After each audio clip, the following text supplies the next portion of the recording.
Well, good morning, everybody. It is indeed my pleasure to introduce to you Reverend Blaine Scott.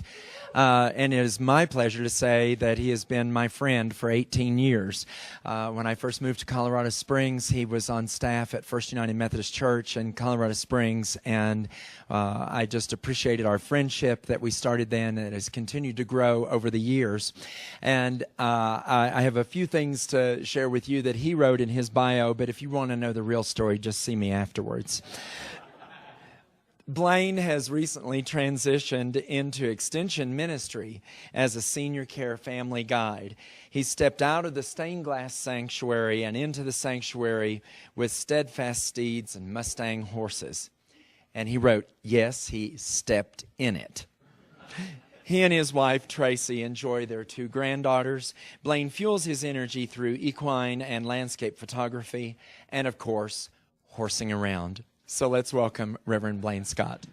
Previous to starting my actual talk, I would like to have us experience something briefly. On your tables you have a postcard, and we'll bring up this one as well. The postcard has on the back ways to decrease and increase your peace of mind, and it is, as we learn from horses, the ability to drop into our body. So trying to clear our mind, trying to be fully present in the moment, not fretting about past or worrying about what's upcoming during the day, but to fully become present here. Something you can take with you and just utilize in between meetings or in the midst of your day as well. So placing your feet on the ground, if they're up on the table or above your head. Simply feel the tension in your feet. Is it relaxed? Are they hot? Kind of grounded? Becoming mindful of where did your awareness go in your body? Any sensation in a location in your body? What are the sensations in that location? Is it tight, dark, bright? What are thoughts associated with that sensation? And again, no judgment. You're simply becoming aware of where we are in our body.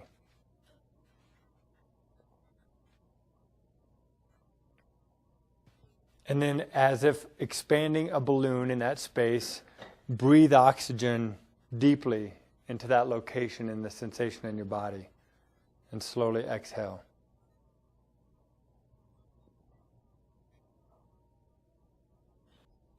The body of Christ is fatigued.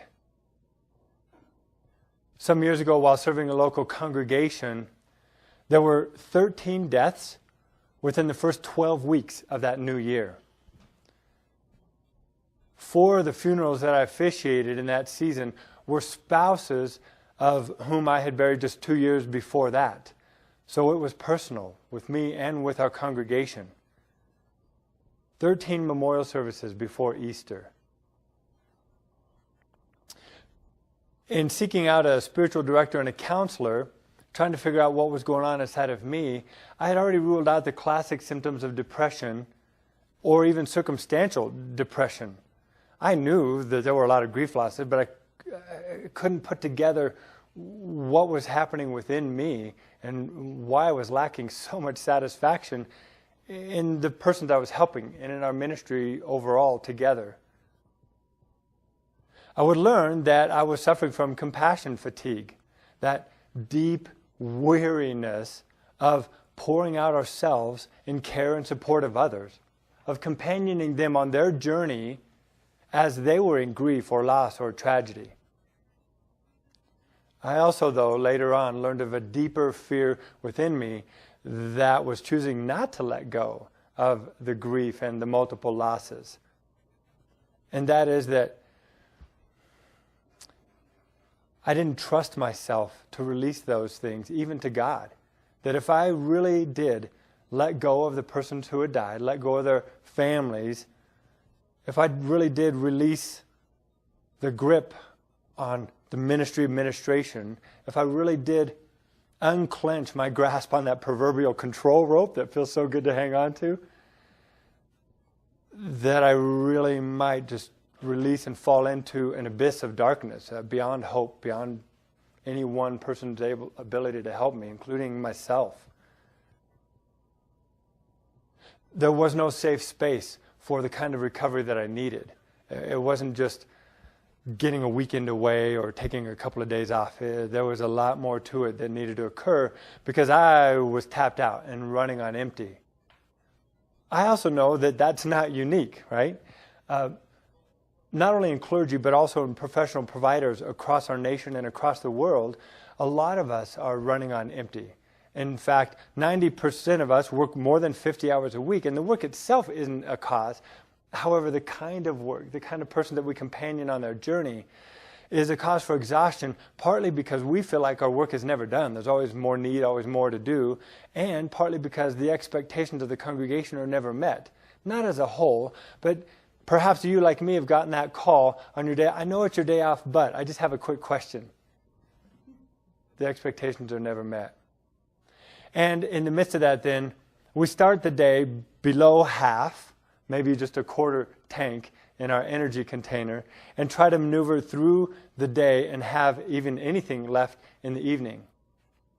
Compassion fatigue and vicarious trauma or traumatization includes the weariness and the fatigue that we feel when we are regularly, as part of our work, companioning others through their losses. And EMTs, critical care nurses, animal vets, particularly animal vets, have an inordinately high suicide rate.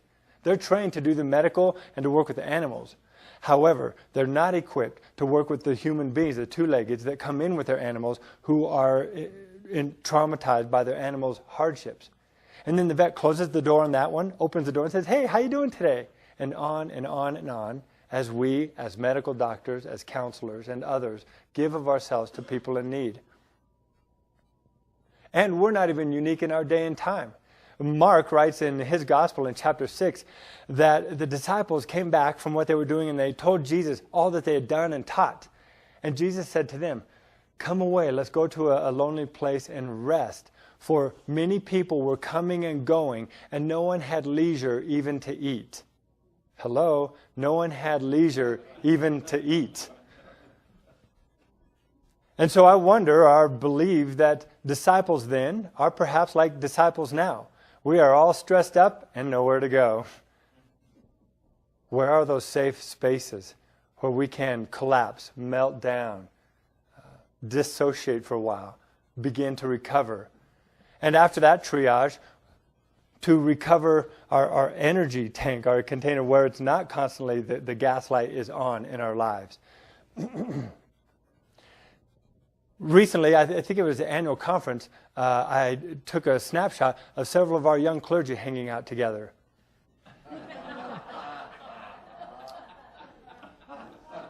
The body of Christ is fatigued. You know, one of the helpful places that I found in the recent months is a website called CompassionFatigue.org.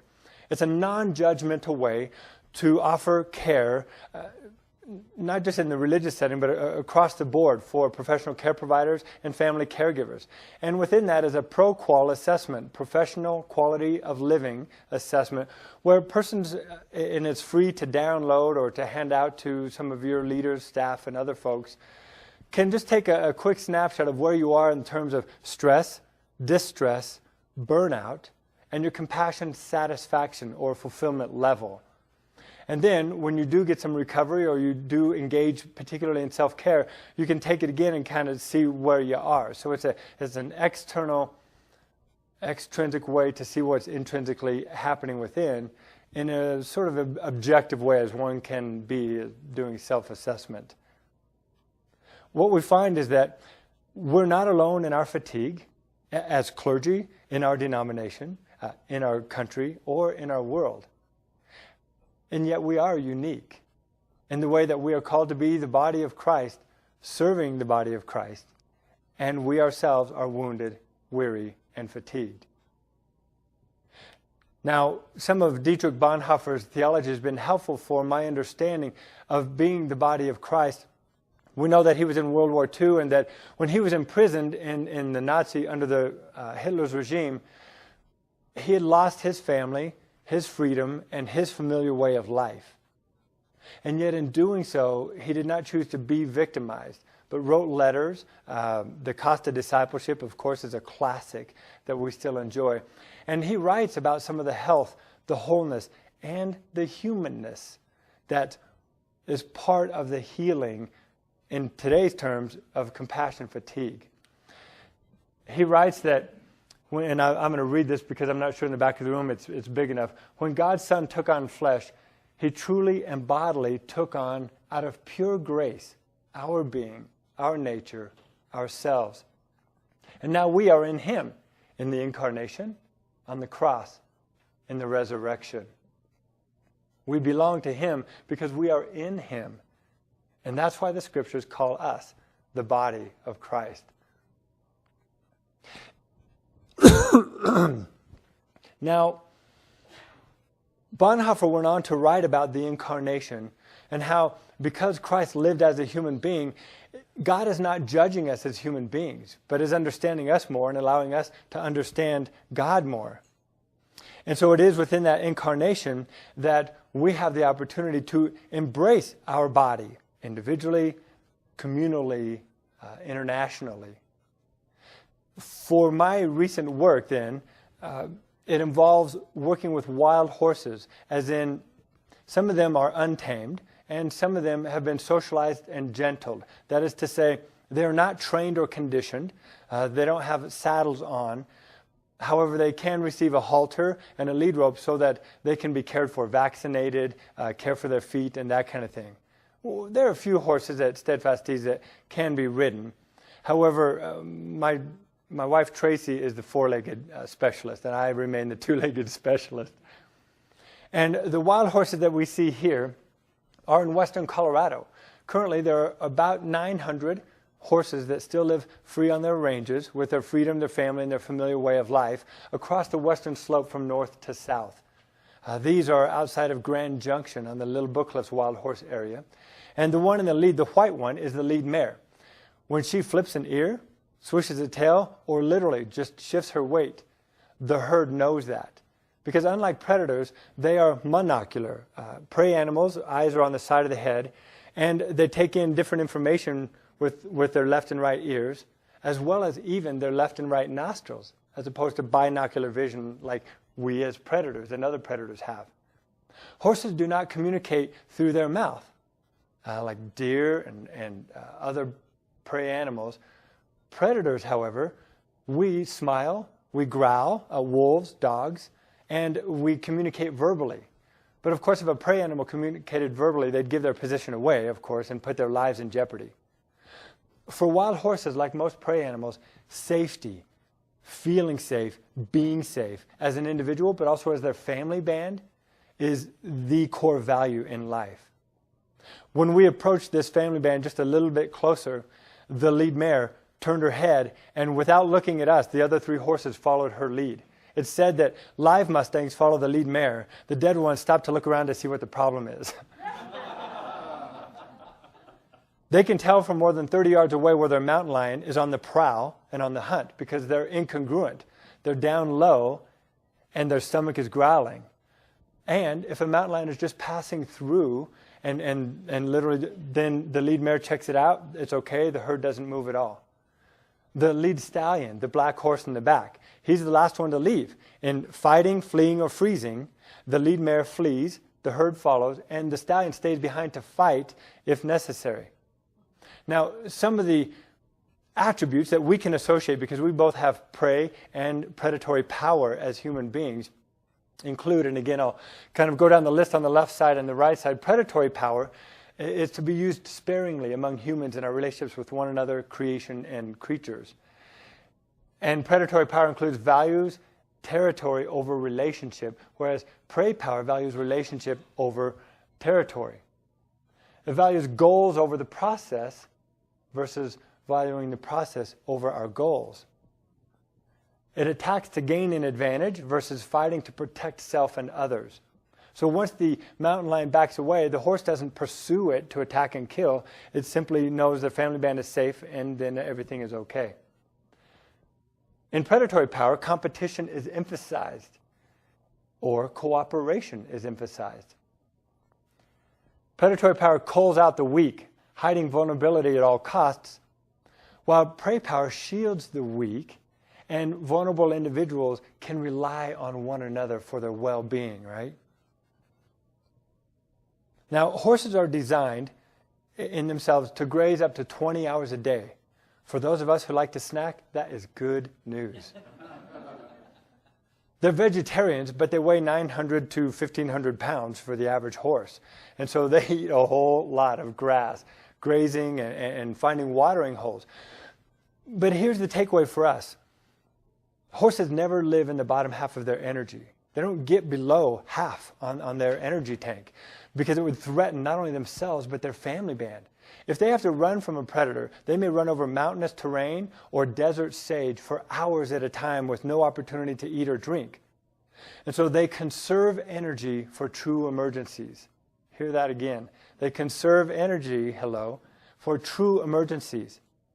And wild horses are especially vigilant about knowing, is this my true emergency or is it someone else's true emergency? Do I need to prepare to fight, flight, or freeze? Or can I support them, cooperate with them, companion them because they're in a true emergency, but it's not mine. So I'm conserving energy for my true emergencies, right? As they continue on then, horses also are able to graze and watch out for one another, conserve energy for true emergencies, and then they also cooperate together for the betterment of the family band. They actually discipline one another, not in competitive ways, but in what's best for the body, for the whole family band. So the lead stallion will push away a colt who is acting inappropriately and keep them out, put them in timeout. Because that colt knows if they're outside of the family band, they're at risk. They don't feel safe. And so then they will submissively come back up to the lead mare or the stallion, whoever's doing the discipline, mom or dad, and then be allowed back into the safety of the family band. It's not a punishment by harming, but it is a teaching by separating. Again, cooperation over competition. Horses have hide. One of the principles that are taught is how to grow some hide, how to be hit without being harmed, which means that they can take a hit, and yet their hide is so sensitive they can feel a fly land on their rump way back here. Now, understand they have really small brains and really big bodies, but they can still be really sensitive and yet not be harmed by the hit of others around them. Well, in recent studies, we've learned that horses are as brilliant in their bodies as we are in our brains. That's their communication, their senses, all throughout their bodies. And so the Heart Math Institute has been studying some of this relationship of horses and between horses and humans. And what scientists have learned is that our hearts put out an electromagnetic force that is like a sphere of 8 to 10 feet around us. So become aware in your body who you're sitting around. Within 8 to 10 feet around you, our heart energy is literally engaging, cooperating, and we're within one another's energy. So it's not only a social bubble of 2 or 3 feet like it's socially acceptable in the United States. It's also a biological connection that we tend to dumb down in our brains because we lose the awareness in our bodies. Horses' hearts are 5 times larger on the average than human hearts. Can you imagine the pulses, the energy they put out? While at the sanctuary, we have talked with clients before about the horses having a power of slowing, kind of like going on a hike. It's hard to be hurried and stressed and reviewing your day's schedule when you're out in nature on a hike. Well, just being in the presence of horses, without any horse experience, without working with them or riding them, just being in that bubble, that energy, has the power of slowing. What we've learned by just reading some of these studies is that they have a coherent heart pattern or a coherent heart rhythm.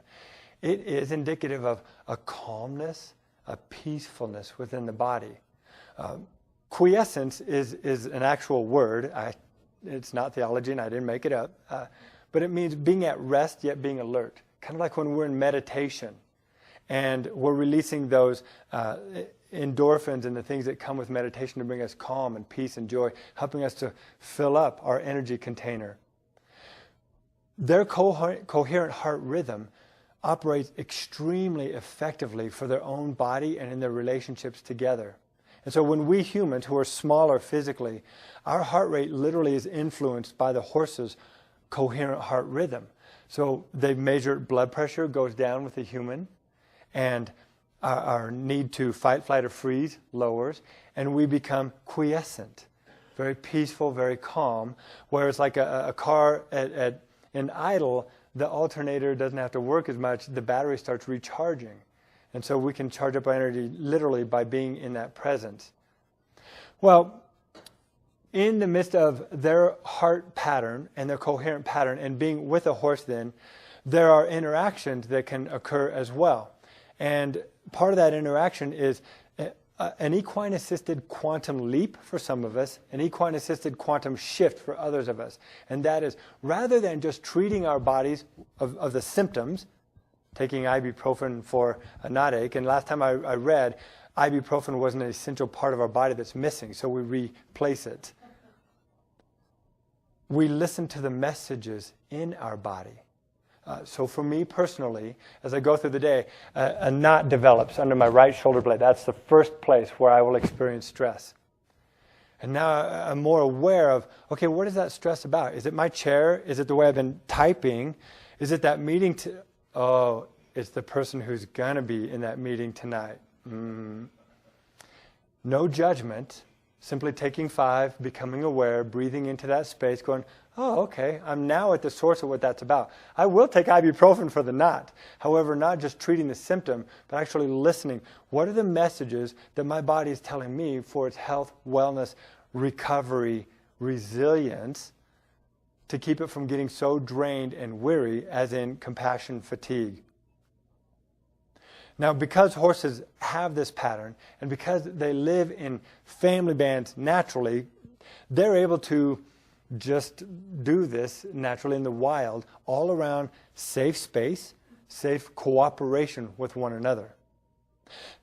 However, currently in the United States, 50,000 wild horses have lost their freedom, their family, and their familiar way of life.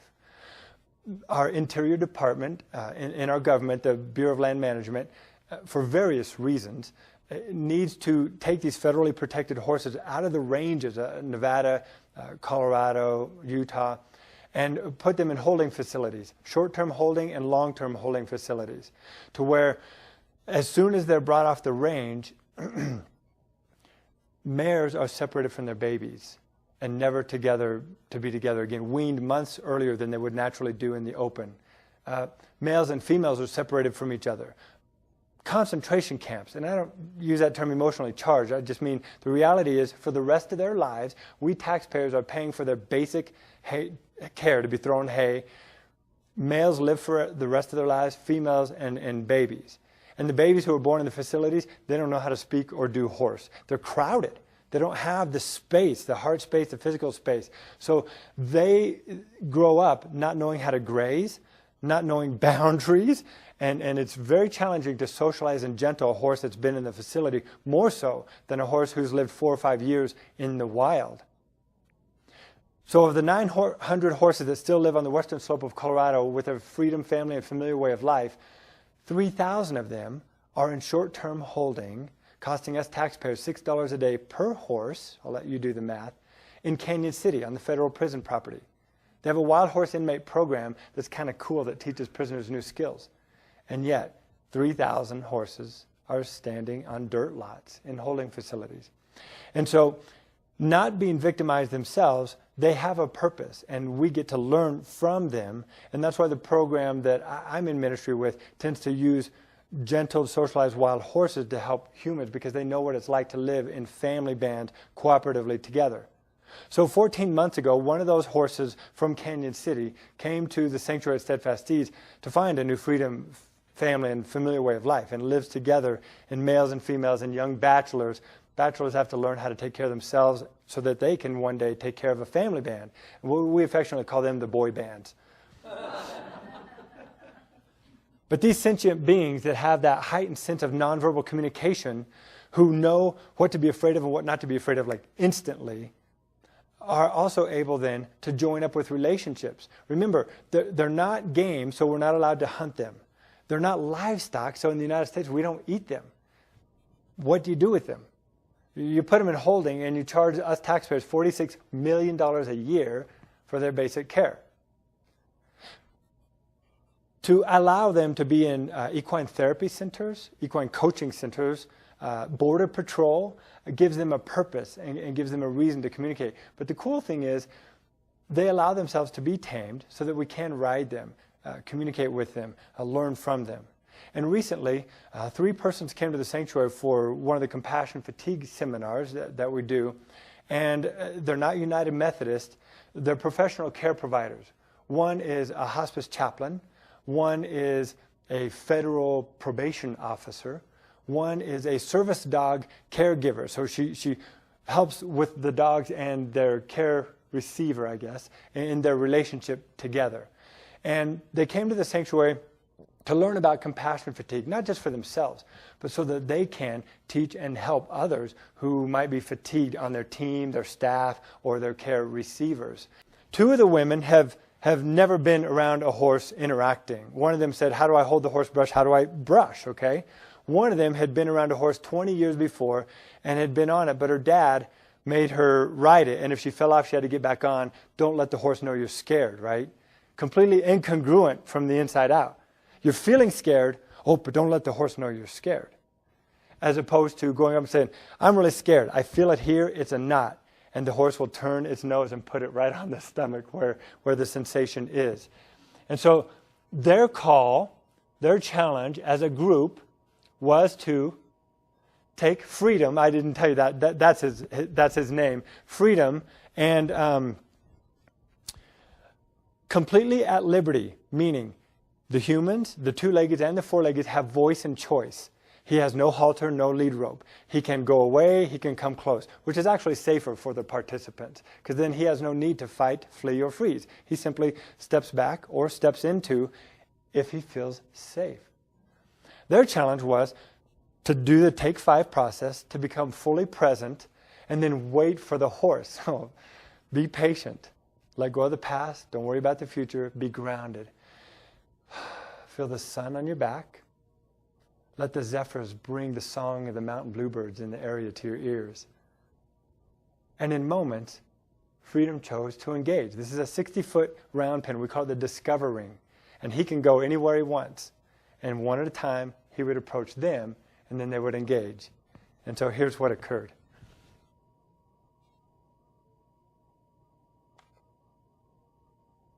And it's muted intentionally. This is the federal probation officer. Linda has not been around horses, and she said she was a little frightened. And now here this horse is approaching her.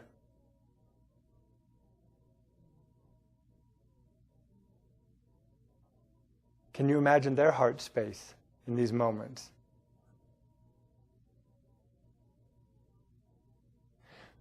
And as affectionate as it appears to us, he feels safe in her presence. She's grounded.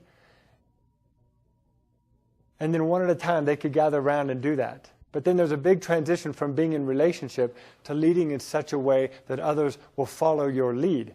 And so after that process, we asked them, and they could talk together, to lead the horse through this really basic obstacle course over a few logs, interweaving between cones. Only you don't get to hold the horse. The horse has to choose to follow your lead. So they had to figure out how to connect with one another synergistically and to move forward as a group. And it was really frustrating. Because just moments earlier, they were petting and in the horse's presence. But now just as 3 individuals, where there are 3 Methodists, there are 4 opinions, right? And we're not even at general conference yet. Trying to move forward as a group with a common intention, not to compete, but to cooperate. And to have that horse want to choose to follow their lead was a whole new level of being connected in oneself and with one another while accomplishing a task or an intention. And they tried several times and times. And they would start to have luck and they'd start to move forward. And then they would turn around and coax and coddle the horse, trying to convince him to go. Anybody ever done that in your ministry? Come on, follow my lead. And so their backs are to the direction they want to head. We're saying, we want to go that way through these cones, and we want you to come with us that way. And you're just supposed to know that we're going that way and we're going to weave through the cones. It doesn't make rational sense. But when they're trying to move forward together, that's how their bodies are behaving. And time again, we have employees and professional care providers do that.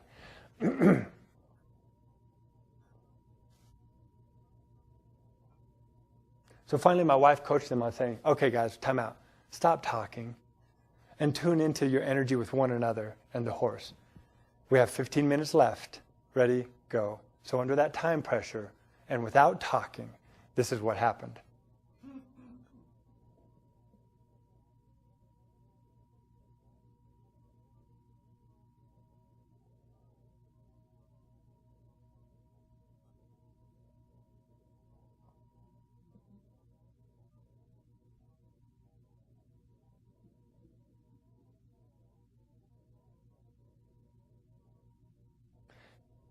They would later say that in the amazing energetic cooperation, no one of them was sure who was actually leading. They just knew they were all going together.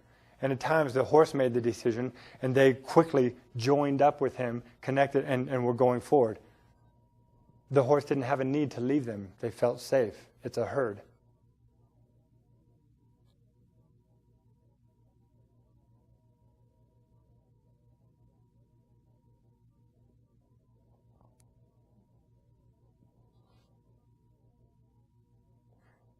Here's the key truth for Linda. At this very moment, she said, I was turning around and I wanted to say, oh, no, don't stop. Come with me. She wanted to coax and coddle. And she said to herself, no, I'm leading this one. And she turned forward and started to go again.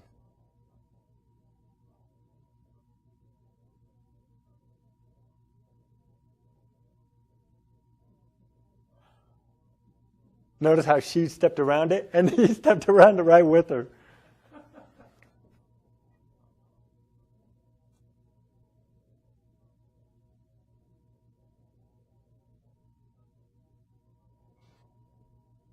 In debriefing, they were just in awe about how it didn't happen when they were talking about it and everybody was facing each other going, we need to lead the horse that way, how are we going to do it?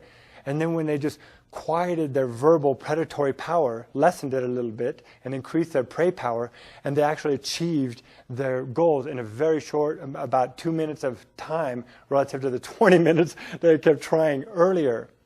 And in the process then, at the end, in the debriefing, I said, just kind of by the way, the horse has never seen these cones before and has never done a course like this before. First time ever. I don't know if they would have been overwhelmed or more driven, but it's irrelevant. When we are going as the body of Christ together and we're connected, we achieve what the body is supposed to achieve together. Theologian Dr. Greg Popcak talks about this in the brain and the energy theology of the body and our connection with one another. The antidote to stress is connection. Intimate connection with God and others fills our body with calm down chemicals like oxytocin that help us to be at peace in the presence of stress. Compassion fulfillment then becomes possible when there is a connection, when we listen to the messages within ourselves, and then imagine what it is to receive satisfaction again. What joy it is that not only called us into ministry, but that we are blessed to get to serve with one another on behalf of others. So managing our own fatigue directly impacts our energetic connection with one another and others, as then we companion them on their journey. And we know all the phrases of lifestyle, diet, sleep, rest. Don't necessarily need to be lectured on that. Probably need to experience it, though, on a regular basis as we pour ourselves out to others. Fatigue is not something that we try to completely prevent. It is to say, in our coherent heart pattern of the body of Christ, as we move forward together, our recovery from our exhaustion becomes much more effective and efficient because we're caring for ourselves on a regular basis. We're asking others how they're doing. A phrase that we teach people is getting back to grazing. So for critical care nurses in the ER or for a domestic violence shelter that I've been working with their staff around their compassion fatigue, we say it's okay to ask one another, have you been able to graze lately? Then it's non-clinical, non-medical, non-legal, non-theological. How's your grazing going? Or have you been able to graze lately? Instead of saying, man, you look crap today. Are you getting sleep? Letting go of the judgmental language and cooperating for one another's best care so that we can indeed go there together. How did Paul say it in 1 Corinthians? We are the body of Christ and individually members of it. And so as we, with Christ, live out the body individually, together, we embody the very incarnational theology that puts skin over the bones of our Christology to be the living and being body of Christ. So that as we listen to the messages within our own body and listen to one another as our body, then we do get to lead the transformation of the world that God so loves. And the body of Christ is fulfilled. Thank you.